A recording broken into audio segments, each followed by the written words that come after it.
I am very quickly going to demonstrate a couple of reasons why you may be getting stuck with sugar paste, and I have some stragglers that I need to clean up on my client. So I'm going to pull out some of the Sugar of the Nile paste. I'm going to get a little pinch of the Island for some of the stragglers, and plus to mix in with some of the soft paste, because what I do sometimes whenever I need a few different consistencies of sugar paste is I'll put some of this without touching the client's skin on them, and then I'll come out and get a little bit more of my paste for something else that I need.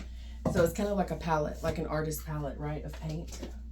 What I want to do is try to demonstrate why you may be getting stuck. I'm also getting some of the Sugar of the Nile's soft paste. Now this hasn't been in the warmer for very long, but it's not coming out of the tub like the Island did, because the Island's been in the warmer all night. So this soft isn't warmed yet, but it's going to warm up. Okay, so there's a little bit of the soft, and then here's a little bit of the strip. Let's see how the strip also has not been in a warmer. I don't think you need it in a warmer. It comes out a little bit easier than the soft, right? Okay, so we've got a little tiny ball of the strip paste. Okay, so I'm gonna leave that on the skin like that. Okay, so we're gonna focus in on the paste.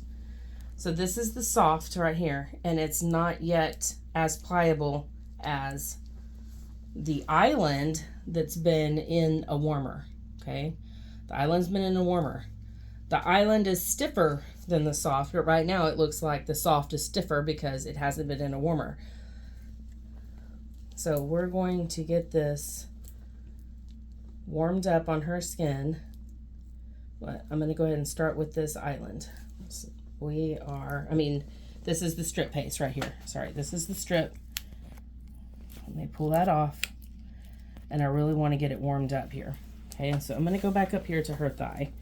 One of the reasons why people are getting stuck is, I think, over molding. Typically in the beginning as a student, you will mold your 3 times. Okay. Now that was 4 molds, right? Then you go to flick, and then what happens is you start to mold again. But now that one had been molded 6 times or 8, and then you're molding it again. Now that's 10, and you're molding it again, and that's 12. It doesn't need to be remolded. Let's do that again. Okay, this is strip paste with the Sugar of the Nile. Okay, I'm going to move up so I don't create a hot spot. You mold your 3 times. You go to flick, and then you start to mold it again. That's over molding, and you're molding it again. You don't need to do that. This is the correct way. You mold 3 times, flick, touch, flick. That's it. It's a mold 3 times, come past, flick, touch, flick. If you're having to flick multiple times to get your sugar paste off. Remember that the more you mold, the more the sugar is seeping into the skin. So all that over molding is creating you to become more stuck. So you're wondering, why is the sugar sticking? It's really not. It's the technique that you have of over molding already molded sugar paste. So let's try that with the Island. So this is the strip, and now the strip paste is very soft. Now, just because I can use soft paste on my client's skin doesn't mean that I can use this strip paste I used on her legs. I did a video of it, but I couldn't use that strip paste on another client's skin because they're drier. So her skin condition has a lot to do with which consistency I can use on her. So if you're using a softer variety of sugar paste and you excelled at it one day, but the next day you're not excelling at it, the condition of your client's skin can play a role in that. Maybe they're drier skin, because you need to remember that hair and dry skin is a magnet to sugar. Okay, so dry skin, like on the knees, the wrists and the knuckles and the toes, sugar just wants to seep right into that dry skin.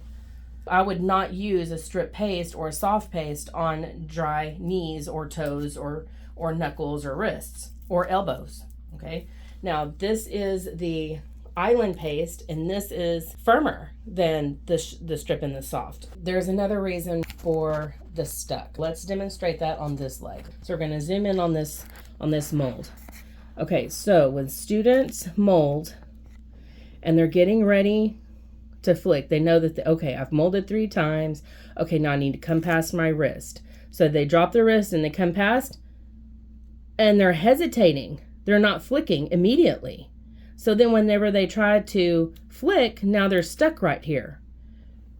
So whenever you are ready to mold, when you're molding on the 3rd time, so you're 1, 2, now you know you're about to flick at the end of your 3rd mold, there needs to be 0 hesitation at the end of it. You're already going to prepare to flick before you're halfway through.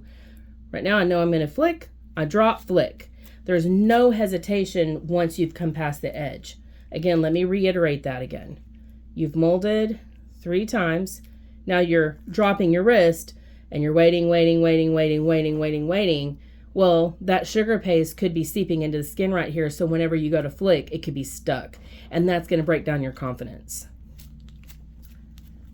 All right, so those are the 2 reasons. Overmolding.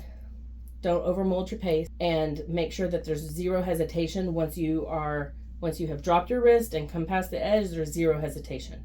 When you watch any of the pro videos from any of the educators and manufacturers, if you watch them closely, when they are ready to flick, you'll see them, there's 0 hesitation. They haven't come past their mold and waited any kind of seconds at all. They've already flicked their sugar paste. All right, that's it.